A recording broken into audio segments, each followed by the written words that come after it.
越してきたばかりの新しいエイリアスの住民クロエさん。クロエさんは今日はどんな一日を過ごすのでしょう。今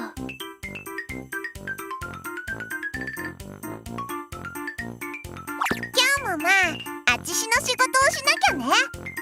ぬいぐるみを叩いてぬいぐるみを分解して分解したぬいぐるみを飾るとか。その時誰かがクロエさんを訪ねてきました。クロエさん、申し訳ありませんが転居していただけませんか。苦情が多く寄せられておりまして、どうかご了承ください。代わりにこれをどうぞ。あちし追い出されるの？クロエさんはあっという間に再び路上をさまよう身となってしまいました。傷口に塩を塗る気。こうなったら黄金のヒキガエルで一発大きく狙ってみよう。エルフィンランドの建物を買って仕立て屋を開くんだ。大きな野望を抱いたクロエさん、堂々とした足取りでエルフィンランドの女王の謁見の間に入りました。女王様、お店を開くための建物を一つください。その建物はダメ。女王様、もう一度考えてください。その建物とこの黄金のヒキガエルを交換するのはどうでしょう？ダメよ、交換しない。交換する気はないから早く帰って。どうしてダメなのよ、この豚女王。現実の壁に阻まれたクロエさん。クロエさんは果たしてこの難関をどうやって乗り越えるのでしょうか。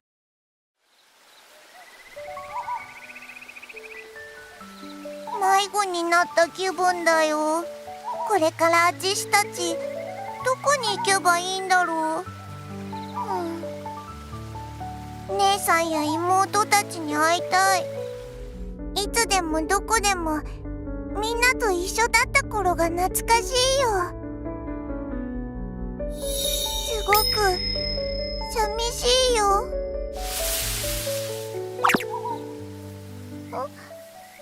セバスチャン、あちしを慰めてくれているの？ありがとう。あちし頑張ってみるね。あちしは一人じゃない。あちしにはセバスチャン、君がいるんだから、絶対にこんなところでへこたれないよ。月明かりの下、過去、現在、そして未来を振り返る時間を持ったクロエさん。今日はなんだかいつも一緒にいるぬいぐるみに慰められたようです。真の幸せを求めて終わりのない旅に出る。その旅の果てに必ずクロエさんが望むものが見つかることを願っています。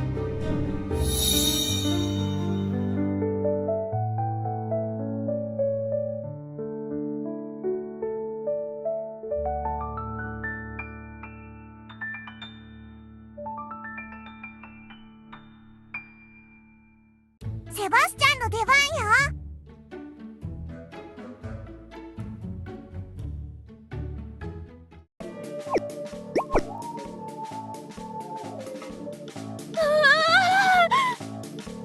この柵、よく見たらぬいぐるみの腕で作られてるよ。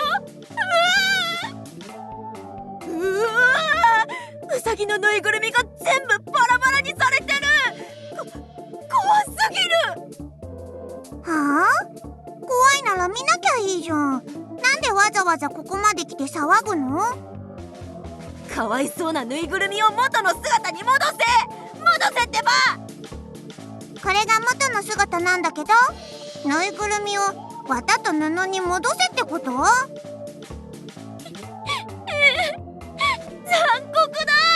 ディアナ村長に全部言いつけるんだから。ぬいぐるみをいじめてるって全部言いつけちゃうんだから。ちょっと置いてかないでよ、怖いんだから。うるさい。一体何回目よ。せっかく景色のいい場場所を見つけたから定住しようと思ったのに、突然獣人たちが押し寄せてきて怖い、機械だとか騒いで帰っていったけど、度胸試しをしに来る獣人たちが増えて家の周りが騒がしいじゃない。あちしの家はホラーハウスじゃないんだから。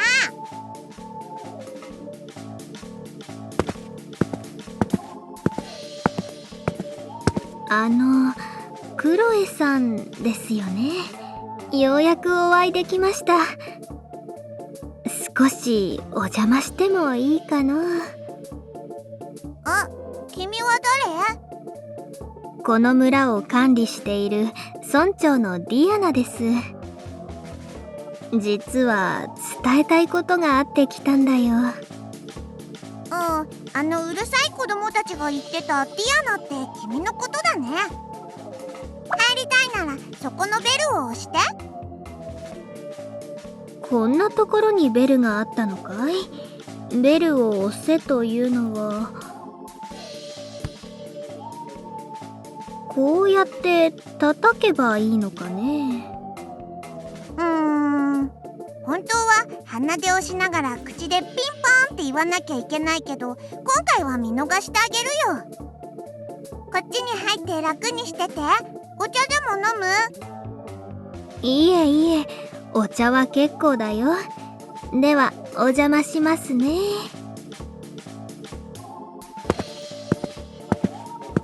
それであっちしの家に何の用？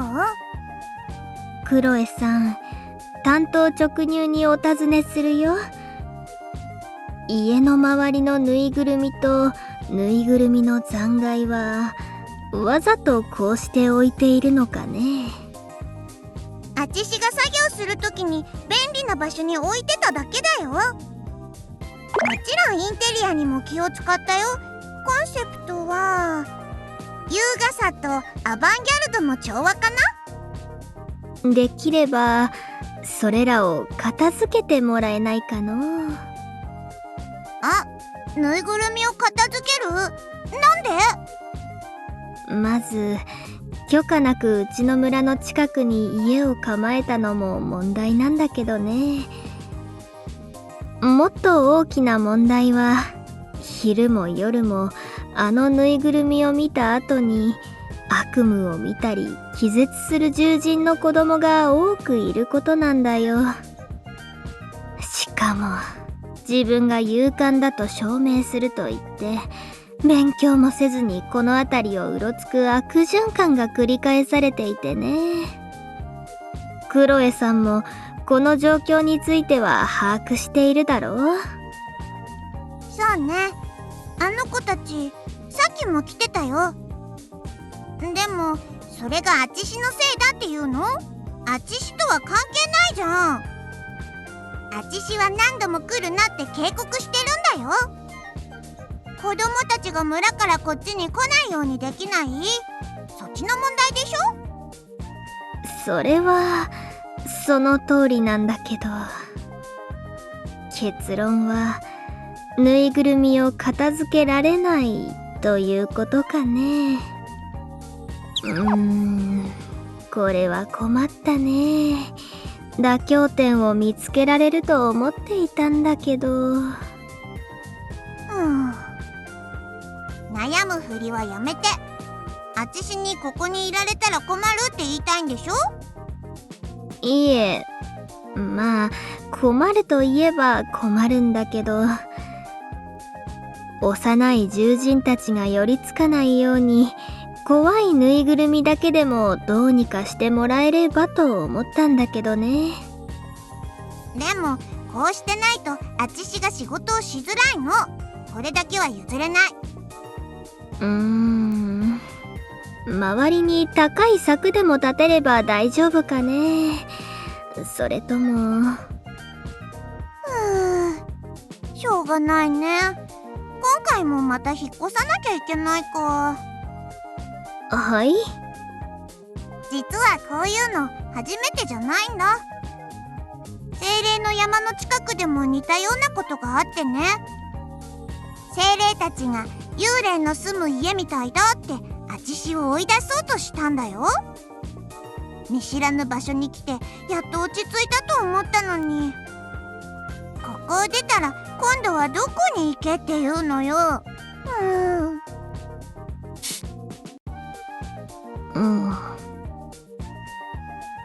行くあてがないのかい？ないよ。だからここにいるんだよ。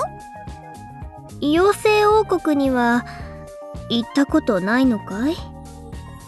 妖精王国？なんで急に？クロエさんは妖精だよね。まあそうだよ。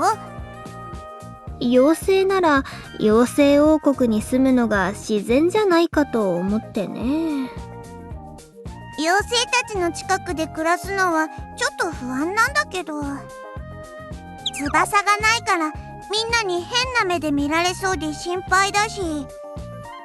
妖精王国は地価が高いから心配なのかい？妖精王国は地価が高すぎるよ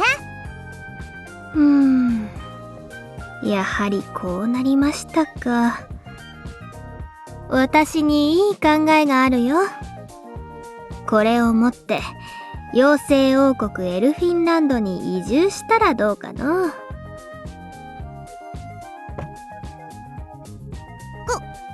これは何？黄金のヒキガエルだよ。純度 100% の金だから、お店に持っていけばかなりの高値で売れるはずだよ。もともとは私が育てていた弟子の学費に使おうと思っていたんだけど、あの子はもう完全に手に負えない状態でね。学校に行かせたら問題ばかり起こしそうだから、私が個人授業で教育する予定なんだよ。金？こんな貴重なものどうしてあっちしにくれるの？ここを去ること以外にもあっちしにしてほしいことがあるとか？いえいえ、私が望むのはただ一つだけ。獣人の村の平和だよ。それと同じくらいクロエさんにも心穏やかに過ごせる場所を見つけてほしいだけ。私にとってはそれがこの石よりも大切なんだよ。それならまあいいかも。本当にあちしがもらっていいの？ええ、もちろん。私にはもう必要ないからね。これなら家だけじゃなくて仕立て屋も構えられるかも。エルフィンランドを治める女王様は少し変わった方だけど、それなりに慈悲深い方だから、王宮に行って事情をうまく話せば女王様がクロエさんの定住に協力してくれるだろうね。どうだい？私の提案を受け入れてもらえますかの？わかった。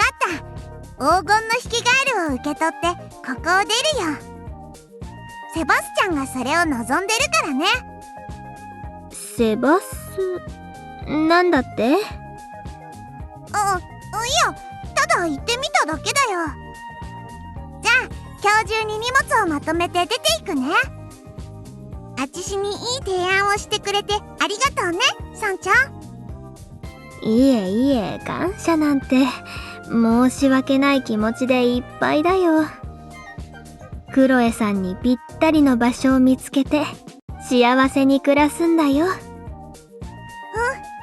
幸せになれるように頑張ってみる。よ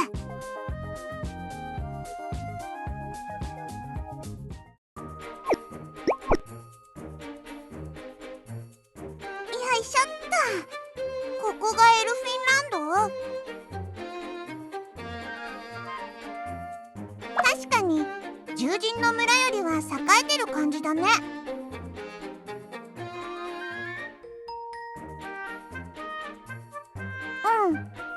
ここはレストラン街かな、セバスチャン。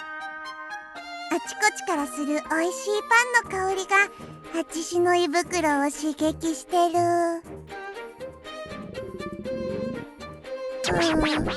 お腹すいた。もう何日も何も食べてない。あそこなんであんなにざわざわしてるんだろう。おいしい。ウェイター、チョコマフィンをもう5個ちょうだい。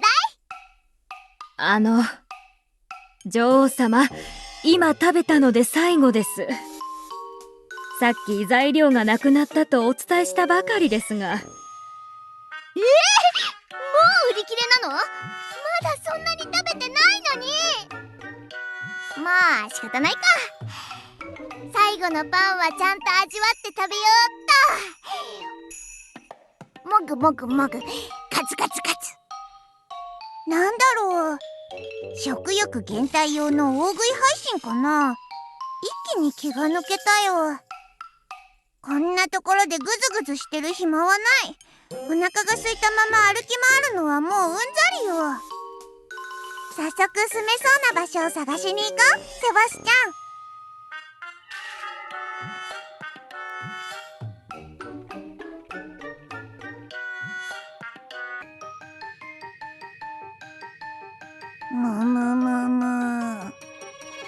近くに仕立て屋やファッション関連の店はない。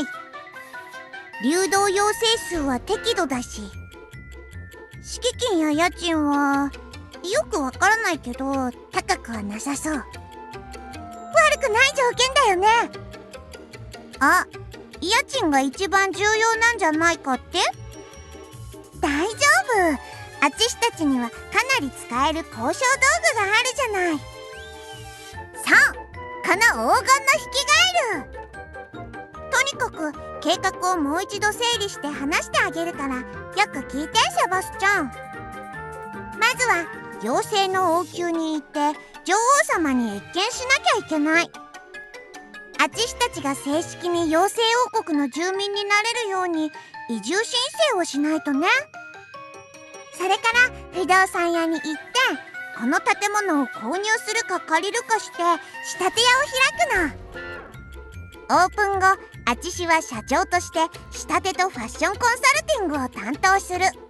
そしてセバスチャン、君は宣伝部長として店の前でチラシを配りながら仕立て屋を宣伝するのよ。どう？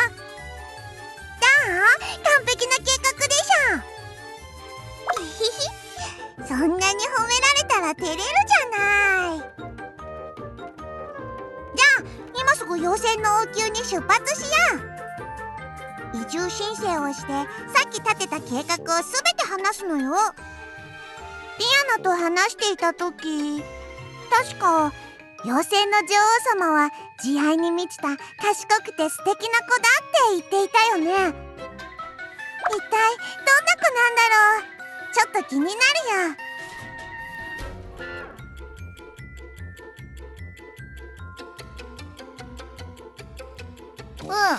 ダメ。あ、今なんて？サクサクサク。そこに仕立て屋を開くのはダメって言ったんだけど、前に耳掃除してからだいぶ経ってる。いや、なんでダメなんですか？納得できませんよ。ちょっと、私が誰か忘れたの？私はこの王国の女王よ。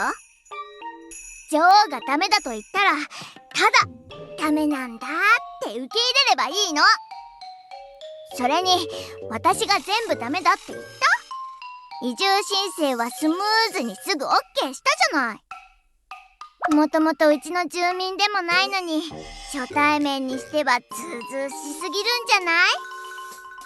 はあ、こんな重要なことを女王様の気分次第で決めるなんてどうかしてる。事細かにビジネスプランまで全部説明したのに。女王様には大したことじゃないかもしれないけど、あちしにはすごく重要なことなのよ。不満ならあなたが女王になってみれば？話が通じない。したらいいの、この頑固な女王様め。あ、何？あれを出せって。そうだ、交渉の切り札の賄賂を忘れるところだった。ありがとう、セバスチャン。賄賂？何か持ってきたの？何？女王様、これを見たら驚いてひっくり返るかもしれませんよ。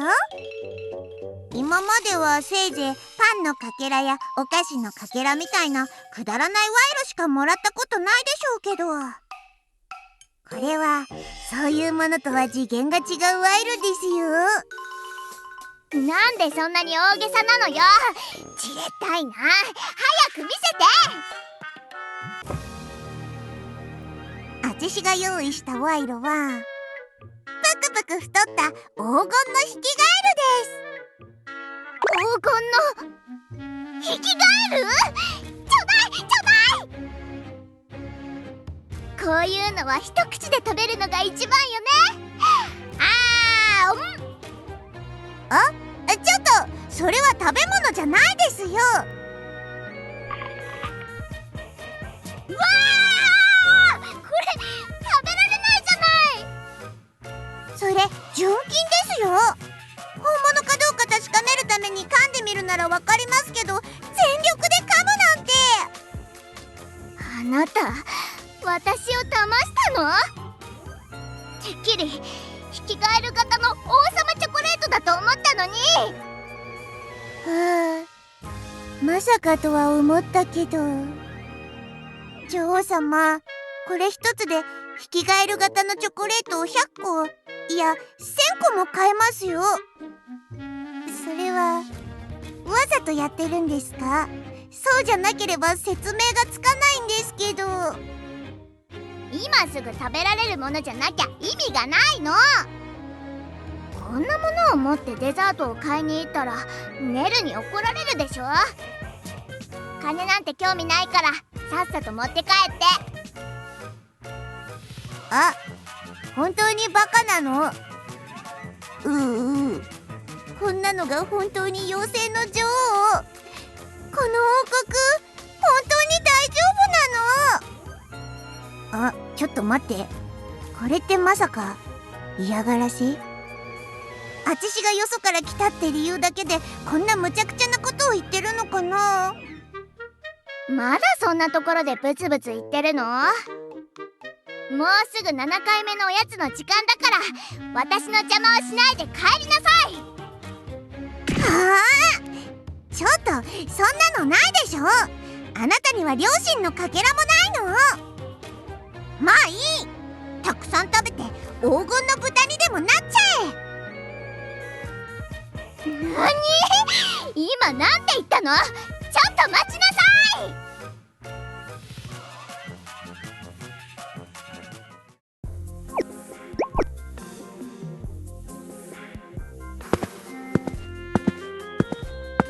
結局今回もちゃんとした住処を見つけられなかった。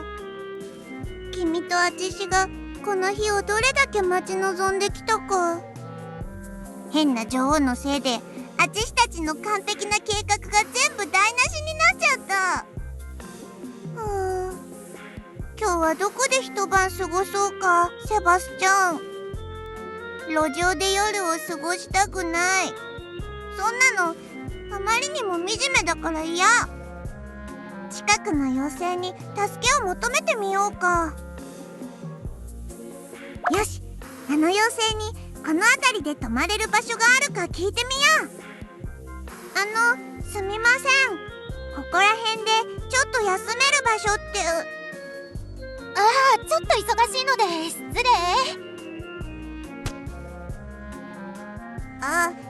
なんで肩をぶつけてくるの？チェー、なんか気分が悪くて悲しいよ。もう少し愛想よく笑いながら話しかけてみろって？わかった、あそこにまた別の妖精がいるから笑いながら話しかけてみるね。こんにちは。うひひひここに泊まってもいいでしょうか？ぬいぐるみの幽霊だ。完璧に整った歯並びが気味悪い。ちょっと今なんて言った？幽霊が怒ってる。逃げろ。幽霊？あちしが幽霊だって？ちょっと宿を探してるだけなのにムカついて倒れそう。妖精王国は思ってたよりもずっと変な場所だった。どこか静かな場所で頭を冷やさなきゃ。でもどこに行けばいいの？あ、近くの森に行こうって？それじゃあ森に入ろう。今日は誰もいない場所、君とあちしだけの場所で心置きなくゆっくり休みたい。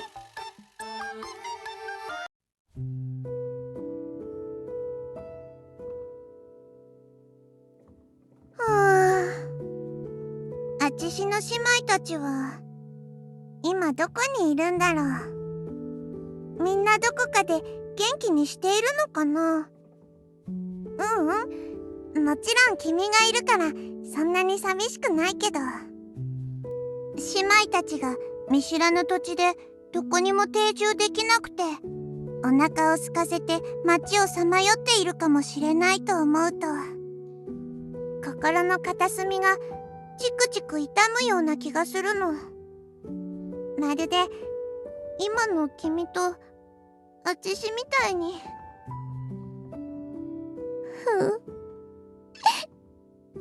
泣きたくなかったのに。セバスチャン、君の前で弱い姿を見せたくなかったのに。どうしてあちしの意志とは関係なく涙が溢れてくるんだろ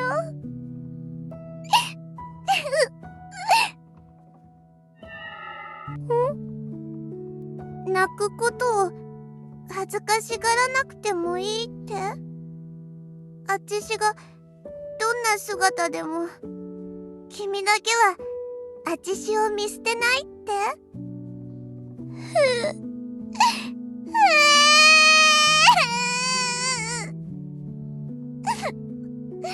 ありがとう、ありがとう、セバスチャン。あちしも何があっても絶対君を見捨てないよ。あちしたちお互いに約束したもんね。わかった？セバスチャン、今日は特に君の胸の中が温かくて好き。ふかふかしてて柔らかい。まるであの時みたい。昔は良かったな。みんなが一緒に過ごしていた日々が懐かしい。疲れた。眠い。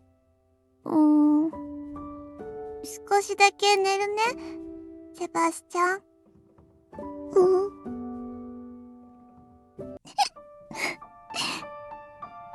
うしよう。もうどうすればいいの？ごめんね。ごめんね。本当にごめんね。筆が全部もぎ取られちゃった。すごく痛い？ごめんね。守ってあげられなくて。あちしがしてあげられることが何もなくて。クロエお姉ちゃん。あ、お姉ちゃん？クロエお姉ちゃん、ここにいたんだね。ずっと探しても見つからなくて心配したんだよ。お姉ちゃんたら本当にしょうがないんだから。へへ。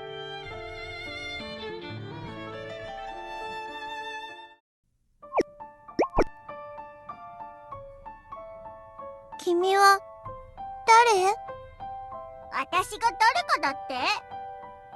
お姉ちゃん、冗談もほどほどにしてよね。一番可愛い末っ子を忘れちゃったの？うん、末っ子か。ごめん、今ちょっと気が動転してて。でも、どうやってあっちしを見つけたの？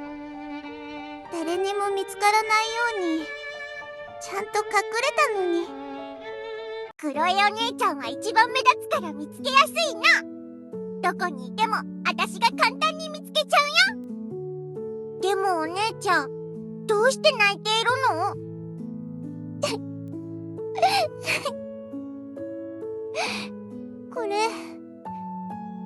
このせいで。それはお姉ちゃんが大事にしてたぬいぐるみじゃない。腕どうしちゃったの？もぎ取られちゃった。だからぬいぐるみが叫んだの。とても苦しんでた。すごく痛かったみたい。でもあちしには何もできなくて。もうぬいぐるみはあちしのことが嫌いだよね。もう一緒にいたくないと思ってるはず。そんなことないよ。泣かないで、お姉ちゃん。お姉ちゃんがぬいぐるみを直してあげればいいんだよ。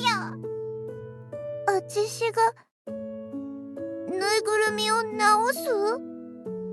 どうやって？私が方法を教えてあげるよ。私はお姉ちゃんに誰よりも幸せでいてほしいって願ってるから。だからもう泣かないでね。セバスチャンを直せるの？さあ、私の言うことを繰り返してみて。痛くないよ、痛くないよ。幸せになれ、幸せになれ。痛くないよ。痛くないよ。何これ、本当に聞くの？そうやって疑わないで。心を込めて呪文を唱えてみて。真心を込めればきっと叶うよ。わかった。もう一度やってみる。痛くないよ。痛くないよ。幸せになれ。幸せになれ。素敵、完璧だよ。すごく上手にできてる。ほら、ぬいぐるみもお姉ちゃんに感謝してるよ。あ、本当だ。もぎ取られた部分がきれいにくっついてる。ぬいぐるみももう泣いてない。本当に効果があるみたい。黒いお姉ちゃんが幸せそうで、私も嬉しい。お姉ちゃん、もっとびっくりすることを教えてあげようか。びっくりすること？何？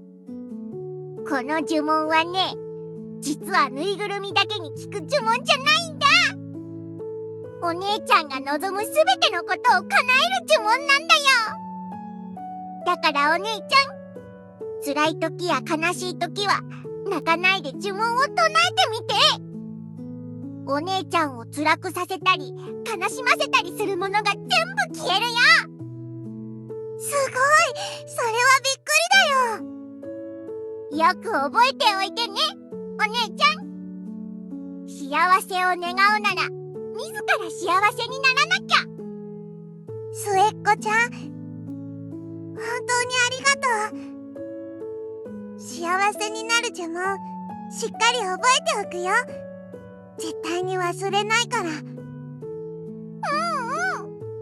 呪文を唱えるときは私のことを思い出してね。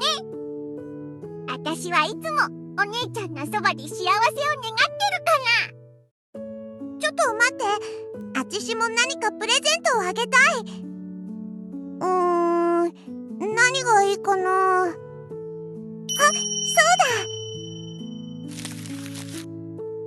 だ。お姉ちゃん、何を作っているの？お花を編んで花の帽子を作っているの。完成できたよ。どう？綺麗でしょ。うわー、もうできたの。お姉ちゃん本当にすごい。さすがお姉ちゃんは手先が器用だよね。えへへ、ありがとう。これかぶってみる？うん、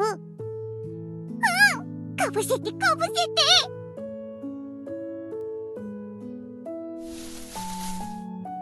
とても綺麗。すごく似合ってる。えへへ、ありがとうお姉ちゃん。最高に素敵なプレゼントだよ。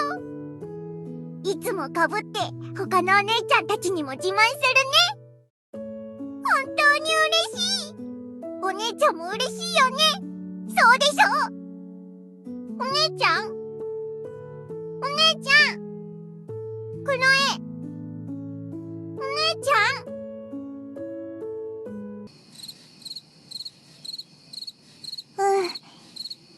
君が喜んでくれるとあちしも嬉しい。妹、あちしの妹、末っ子ちゃん。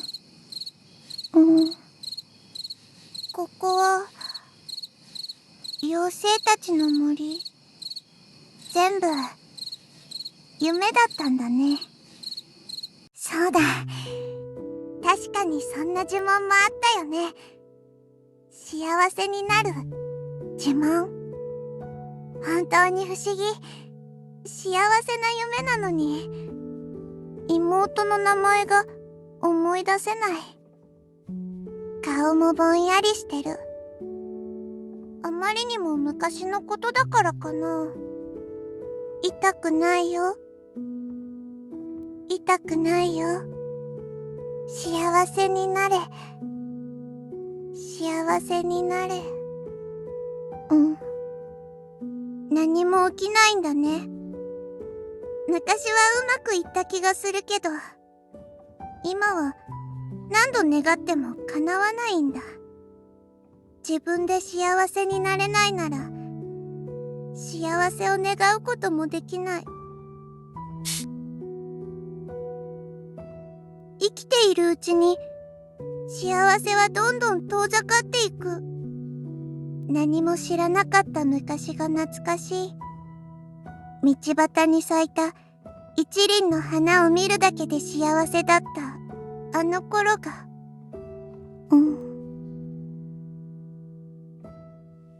幸せになれるように頑張ろう。自分の幸せを見つけるために努力しよう。こうして座り込んでいても何も変わらない。末っ子ちゃんがくれたアドバイスを胸に刻んで生きていこう。ここの妖精たちが何を言おうと全部乗り越えてやる。あちしは前に進むんだ。見ててね、末っ子ちゃん。セバスチャン、君も準備はいい？一緒に幸せになろうね。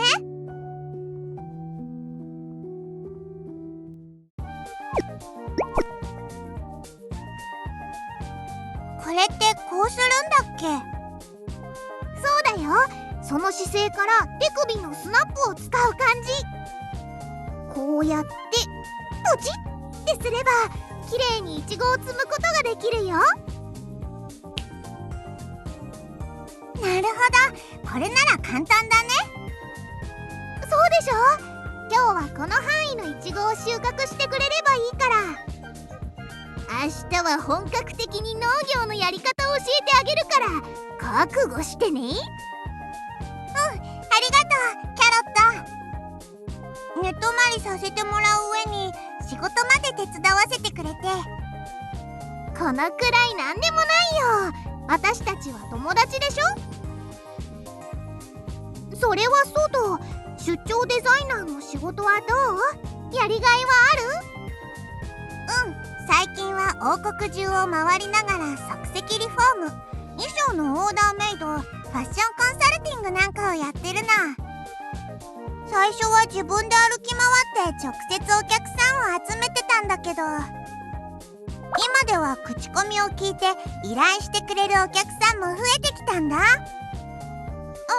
常連さんの中には魔女や精霊もいるんだよ。へえ、他のエリアにもビジネスを広げてるんだね。それなりにね。一人はロレットっていう魔女で、礼儀正しくて紳士的で依頼内容がわかりやすいの。大抵のお客さんは自分が何を望んでるのかもわからない場合が多いからさ。もう一人は俳優志望の精霊で、俳優になるためにって練習用の舞台衣装を依頼してきたんだ。あちしが作った衣装をすごく気に入ってくれたみたいで、感動して泣きそうな顔をしてたよ。いい友達がたくさんできたんだね。本当によかったね。なんだか私まで誇らしい気分だよ。今度その人たちを庭園に連れてきてよ。甘くて濃いコーヒーでおもてなしするから。まだ友達って言えるほどじゃないけど、ありがとう。念のために言っておくけど、魔女たちは甘くて濃いものが好きじゃないんだ。そうなの？こんなに美味しいのになんで好きじゃないんだろう。でもクロエ、あなたが楽しそうに話していても、私ちょっと心配なんだ。いくら仕事が楽しくても、2つの仕事をこなすのは簡単なことじゃないでしょ。あなた本当に大丈夫なの？大変だけどやりがいがあるから。君が食べさせてくれて止めてくれるおかげで、あちしにも休む場所ができたんだよ。気にしないでよ。その代わりにあなたは私の仕事を手伝ってくれてるじゃない。でも農作業をやめたくなったらいつでも言ってね。デザイナーは手が命だって言うし、農作業で手が荒れたら大変だから。それは心配しないで。あちし仕立ての仕事もしてるでしょ。手ならいつも使ってるから。手が荒れるのは避けられない。あちしの運命って感じかな。このいちご甘くて美味しい。よく熟れてるね。これってもう妖精王国最高の幸せじゃない？新鮮な果物や野菜は無限提供だよ。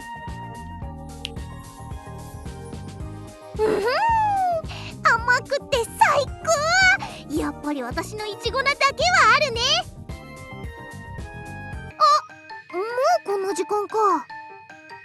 そろそろ果物の配達に行かなきゃ。どこに行くの？広場通り。近いところは私が直接配達してるの。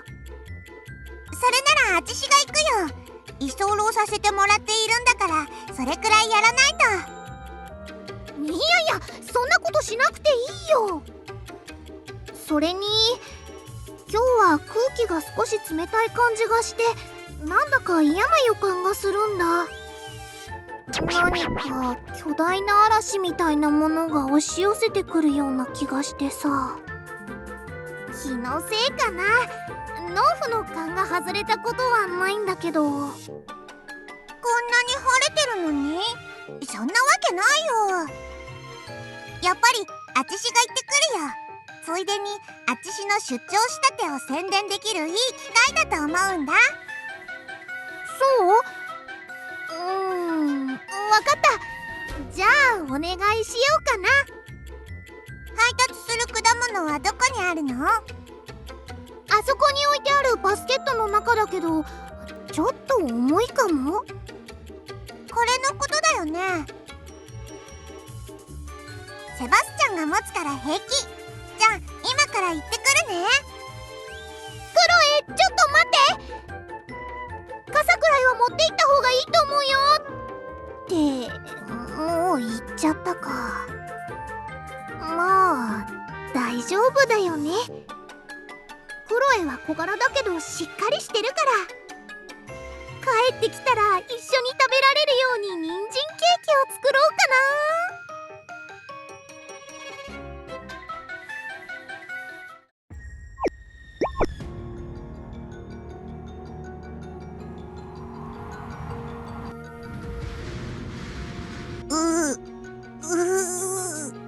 暴風雨で前が見えないよ。普段からこんなに急に豪雨が降るの？キャロットが嵐が来るかもって言った時はまさかって思ったけど、雨のせいでセバスチャンがすごく重くなってる。うわー！嵐だ！嵐が押し寄せてくる！精霊の山の頂上から大雪が崩れ落ちてきてる。手遅れになる前に避難しないと。嵐に雪崩まで？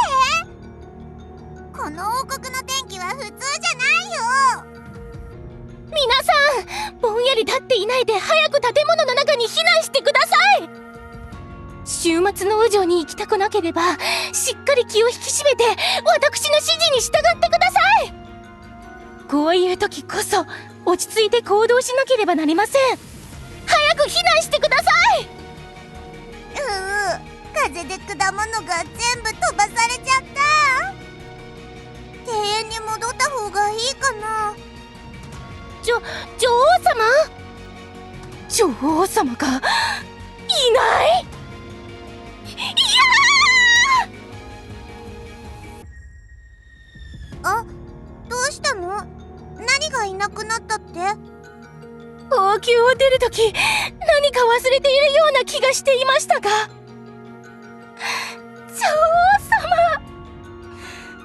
女王様を王宮に置いてきてしまいました。それってどういうこと？避難する途中で女王様を置いてきてしまったようなのです。気づいたら女王様が見当たりませんでした。私たちの女王様はおそらく今頃王宮に一人残されて孤独で恐怖に震えているはずです。もしこんな嵐の中で雪崩が起きたら女王様を危険な場所に置いてくるなんて司祭長失格です。司祭長、初めて作ったぬいぐるみの腕がもぎ取られた時、どうすることもできずに泣いてばかりだったあちしを見ているみたい。もしかして司祭長にとって女王様はあちしにとってのセバスチャンみたいな存在なのかな。困っている子をそのまま放っておけないよ。ましてやそんな大切な存在を心配しているなら、セバスチャンと一緒ならもっと危なくなる前に。司祭長、落ち着いて。あちしが女王様を助けに行くよ。あなたが女王様をですか？いけません。今王宮に行くのはあまりにも危険です。大丈夫、あちしならできる。他に方法はないでしょ。あなたも危険です。今王宮に入ったら雪崩で孤立しますよ。大丈夫、あちしならできるって。もし失敗して孤立したら司祭長が後で救助隊を集めて助けに来てほしい。それでいい？本当に大丈夫ですか？司祭長は外で状況を見守っていて。王国にこんなにも女王様を思ってくださる方が残っていたなんて。あ、ちょっと待ってください。これを持っていてください。これはお菓子のプレゼントセット？王宮内には食べ物がないでしょう。もし何かあったら女王様とこれを食べて耐えてください。王宮の倉庫にある羊羹だけではちょっと無理があると思います。羊羹？まあ、わかった。それでは恥を忍んでお願い申し上げます。どうかお気をつけて女王様を必ず救ってください。わかった。心配しないで。行ってきます。行こう、セバスチャン。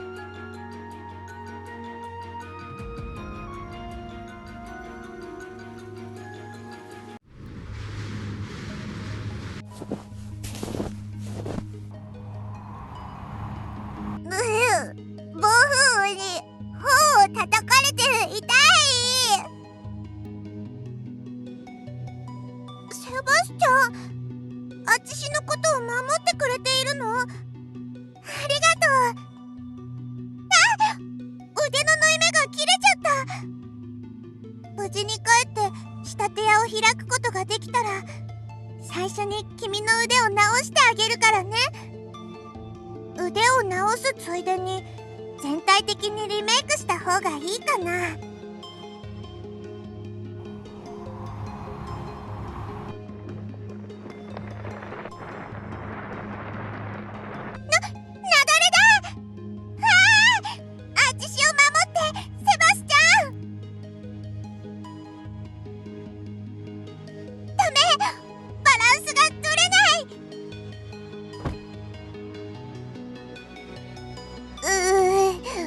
雪に埋もれちゃった。寒い。ここはどこだろう。セバスチャンのおかげで大怪我はしなかったみたいだけど、無事に王宮まで行けるかな。このままここから出られなかったら、あちしは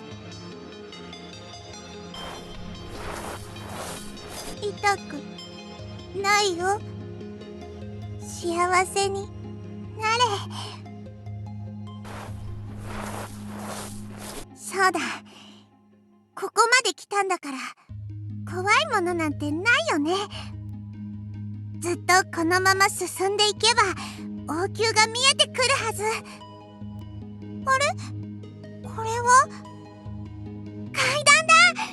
もしかして王宮の入り口かな。もう少しだよ、セバスチャン。頑張って歩こう。もうちょっと行けば王宮だ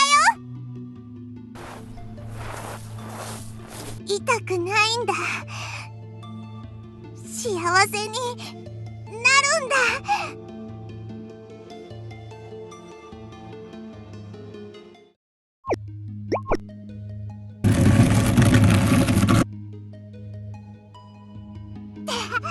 口の中に雪が入っちゃった。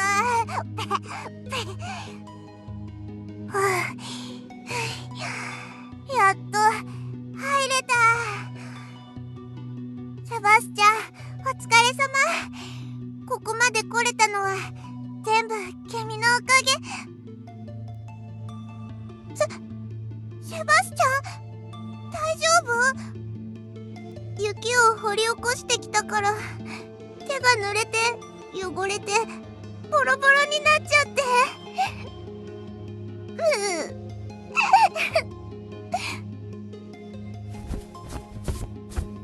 こんなになってまであちしのためにありがとう。君の頑張りは忘れないよ。早く女王様を助けて手を直そう。絶対に君をまた完璧なぬいぐるみにしてみせるから。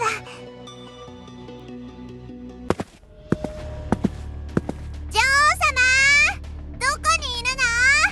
聞こえたら返事して。助けに来たから出てきてください。豚の大食い女王様、どこに隠れているの？食べ物持ってきましたよ。食べたいなら返事してください。お菓子があるよ、お菓子。早く出てこないとあちしが全部食べちゃうよ。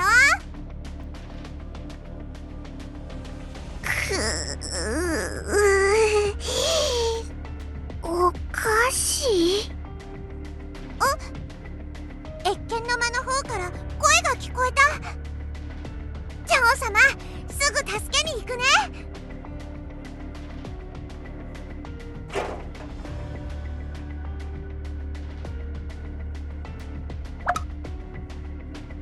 あそこに女王様が倒れてる。お菓子が歩いてくる。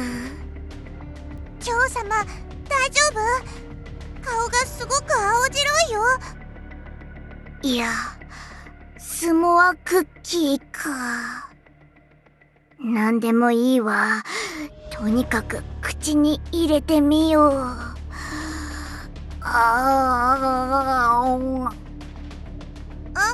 女王様、しっかりして。なんであちしの手を食べようとするの？お菓子ならここにあるから、これを食べて。むしゃむしゃ。へへへ、おいしい。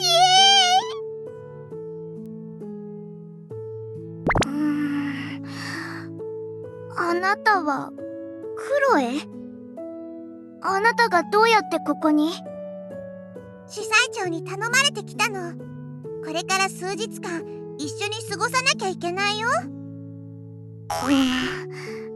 ネルは無事なの？うん、大丈夫だから心配しないで。みんなが慌てて逃げていく中、ネルの手を離してしまったの。気がついたらこの広い王宮に一人残されちゃって、すごく怖かったわ。あなたが来てくれて本当によかった。大丈夫だよ、女王様。あちしとおしゃべりしながら司祭長を待ちましょう。すごくお腹が空いて、倉庫に積んである羊羹でも食べてみようかと思ったけど、羊羹の話はいいから、早くお菓子を食べてください。私の好きなものばかり持ってきてくれたのね。それにしても、あなた、私を助けるためにあの雪崩を突破してここまで来てくれたの？ありがとう。お菓子、あなたも一緒に食べる？女王様がお菓子を分けてくれるなんて嘘でしょ？めったにないわ。今回は特別よ。ありがとう。でも大丈夫。あちしはお腹空いてないから、女王様が食べて。あなた、本当にいいやつね。他の妖精だったら我慢できないと思うわ。まあ、正直ちょっと我慢してるけどね。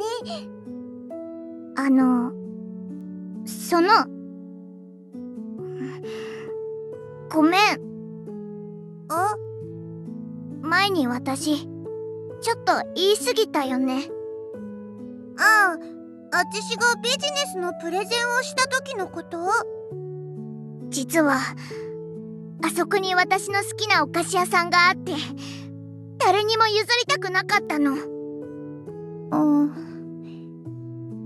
助けて損したかな。でも、あなたになら譲ってもいいと思う。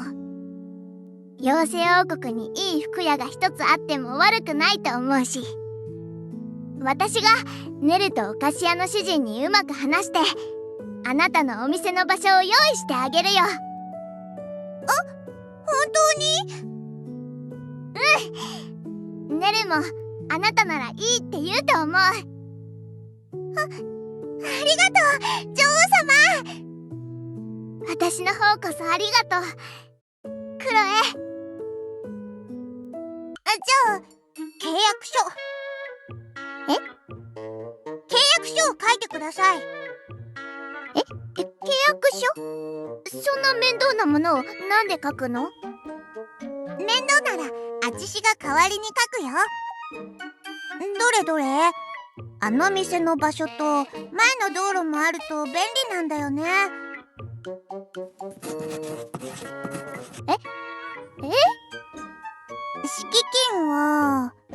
のお菓子でいいかな。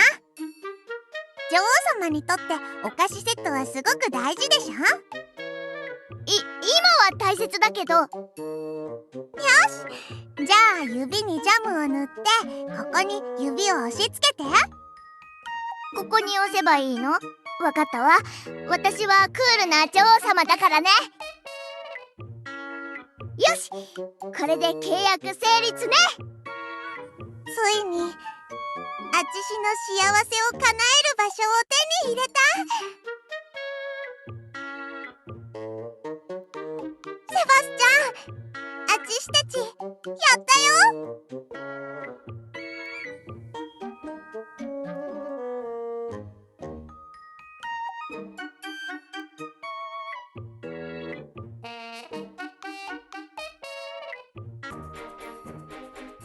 さあ、これでオープンの準備は終わりかな。セバスチャン、ここがアチシたちの新しい住処だよ。もうこれ以上路頭に迷わなくていいんだ。涼しくて暖かいこの家で妖精王国最高の仕立て屋になるんだ。服は誰にでも必要だから、仕事をしているうちにもしかしたら姉妹たちを見つけられるかもしれない。すごく幸せで嬉しいのに、どうして涙が出るんだろう。もし姉妹たちを見つけられなくても、セバスチャン、君と永遠に一緒にいられればそれでも悪くないよ。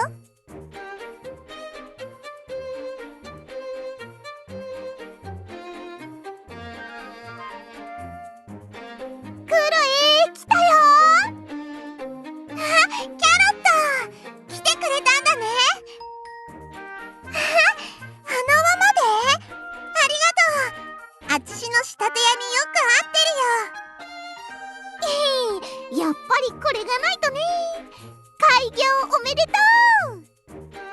ところでクロエ、最近の噂聞いあ、教団に新しい教師が来たって話？すっかり忘れてた。一体どんな子なんだろうね。女王様みたいに変わった性格じゃないといいけど。そのうち一度会いに行ってみようかな。教主に会ったらどんな人だったか教えてね。キャロットは教団に行かないの？司祭なら行くべきじゃない？どうかな。私は庭の仕事が忙しいから。もともと名誉職みたいなものだから、教団の行事に参加しなくても誰も何も言わないよ。そうなの？仕方ないね。じゃあたくさん稼いでね、クロエ。私はこれで帰るよ。時間があれば庭に遊びに行くね。まずは店をもう少し片付けて、セバスチャンも直さなきゃいけないし。教師の件はそのうち時間ができるよね。じゃあまずはセバスチャンの治療から始めようかな。